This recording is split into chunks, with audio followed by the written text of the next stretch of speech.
Le texte s'intitule « Nous n'apprendrons rien de la pandémie ». Mon nom est Cyril Nongassou et j'aimerais vous dire quelques mots, mes frères, mes amis. Nous n'apprendrons rien de la pandémie qui secoue le monde. Pourquoi apprendrions-nous quoi que ce soit? L'amour est venu au milieu de nous. Il est venu au premier battement de paupières d'Adam et il a décidé de rester au milieu de nous quand Ève a souri pour la première fois. C'est dans nos cœurs qu'il loge, parce que les cieux blancs et les champs verts, tout cela est espace confiné, lieu aux limites trop restreintes. Il fallait l'immensité de nos cœurs, et elle seule, pour que l'amour trouve demeure. Nous n'apprendrons rien de ce qui se passe aujourd'hui.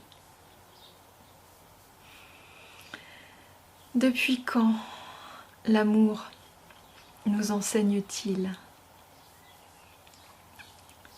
Il murmure à nos âmes des sentiments de tendresse quand nous prenons nos nouveau-nés dans nos bras et quand nous entendons l'enfant seul s'égayer en voyant des bulles de savon flotter dans les airs.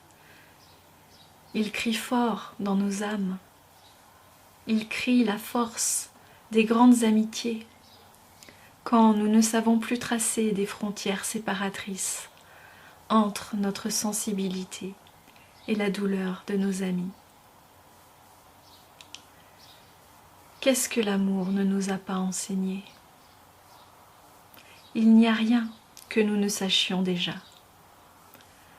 parce que l'amour nous enseigne depuis toujours. Oui, depuis que nous sommes nés, en tant qu'humanité, depuis que les deux premières familles humaines se sont croisées autour d'un même point d'eau, se sont reconnues et se sont apprivoisées après avoir eu peur l'une de l'autre. Nous savons l'affection et la complicité, et nous n'ignorons rien de la compassion qui soulève nos bras et qui met de la chaleur dans nos mains quand notre frère a faim, a froid. Nous savons pleurer avec les plus faibles et nous savons aussi rire avec les plus joyeux. Et bien des fois, ce sont les mêmes. Nous cherchons l'amour partout. Et c'est l'amour qui nous habite, qui nous donne un peu de lucidité, afin que nous puissions voir son miroitement, ses miroitements, tout autour de nous, dans la beauté d'un sourire, dans la chaleur de ces affinités d'âme qui se découvrent au sein des rencontres et des conversations, au sein de ces échanges de regards qui expriment tant de choses dans quelques secondes suspendues. Et aucun d'entre nous ne pourra dire qu'il n'a jamais senti la permanente invitation de l'amour, qui nous incline avec une infinie douceur à nous disposer, à ne donner que de la beauté et de la lumière à notre prochain. La seule chose que veut notre cœur, c'est de donner de l'amour. Et l'amour qui se donne se nomme beauté et lumière, affection et chaleur, tendresse et douceur. Et la seule chose que désire notre cœur, c'est de recevoir de l'amour. Nous n'avons pas besoin que cela nous soit encore enseigné, nous le savons. Les guerres ne nous le feront jamais oublier, et les crises nous donneront toujours des occasions de nous en rappeler.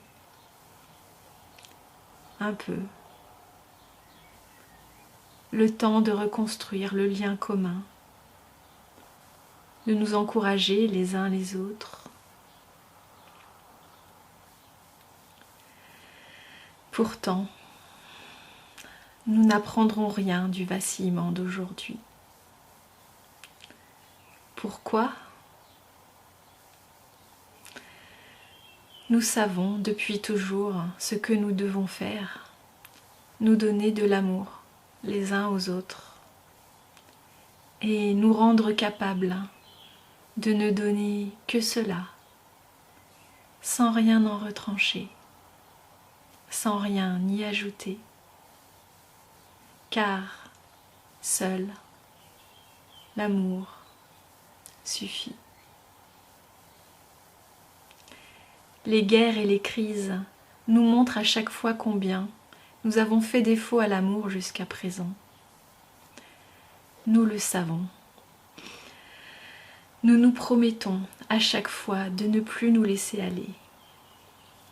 Nous nous promettons à chaque fois que cette fois, oui, cette fois, nous allons retenir la leçon et nous allons mettre l'amour au centre de tout. Enfin, au centre de tout.